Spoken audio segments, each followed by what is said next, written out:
Good afternoon, everybody. Kurt Capra here with you for today's daily recap.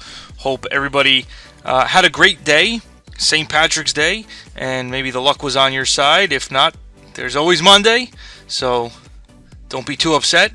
Anyway, got the S&P here that we're looking at, and for the most part, a lot was under pressure today. So you can see the S&P actually is down here, not too badly, nor did it really take out any major support, but it did take out some support levels we were talking about in prior videos. You can see here I had this line drawn, which was not just yesterday's low, but also this prior resistance that we couldn't get above, or at least for a couple days. So we're now back down below that, which has increased the amount of supply that we've got coming in here, and so we'll see how much lower it pushes into this prior support area here as we look forward into next week. But this is going to be something to definitely pay attention to, is this area here of support that you can see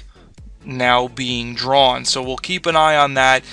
As long as we hold above this area, the overall picture remains bullish. Now, that said, doesn't mean we won't see continued intraday weakness, but the overall picture will remain bullish. So you're going to have to keep an eye on this level to see how buyers are stepping up, what kind of demand is coming in at that point. Looking at the Qs, things were a little stronger overall, still closing down, but not breaking as many reference points in the process. So it's still holding on overall, but this is certainly not the kind of action that you want to see following a breakout, right? We got the breakout on Wednesday following the Fed decision, and since then we've really just been holding up here.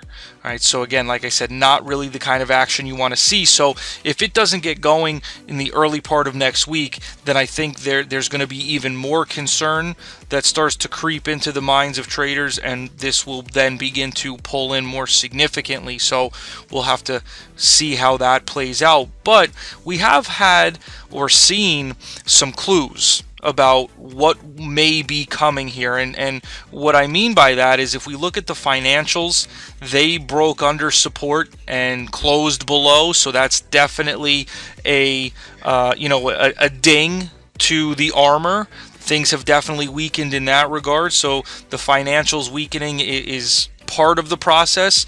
You've also got healthcare, which remained under pressure today, albeit into support, but still remaining under pressure, closing down.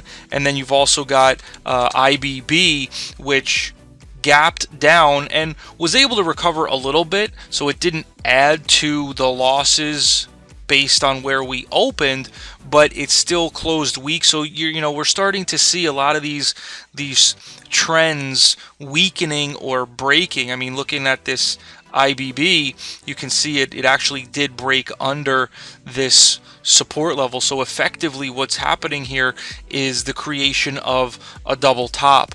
And so again, this is beginning to paint a picture of increasing weakness, increasing uncertainty about the ability to move higher. And so these are some of the clues that may be suggesting that we do get a bit more of a correction as we move forward into next week.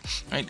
There were a couple of bright spots. I mean, you had Starbucks, which was up nicely here today. It's still within the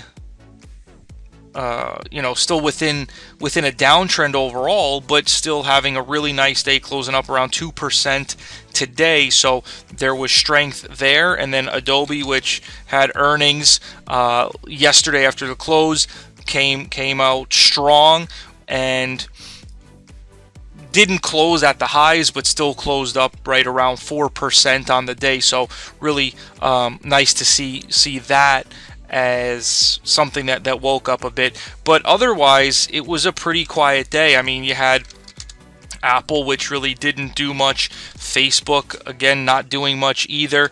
Netflix, there was a little bit of life given to Netflix here today.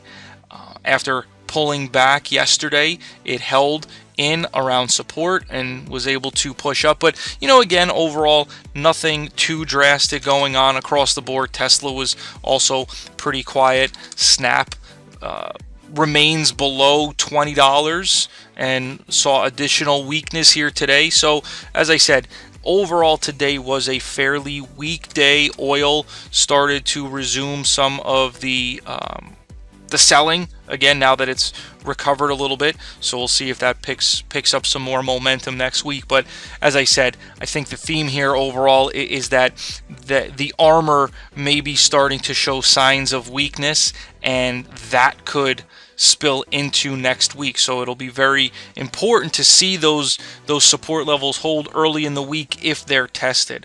All right, so hope everybody has a great weekend, and we'll talk to you next week.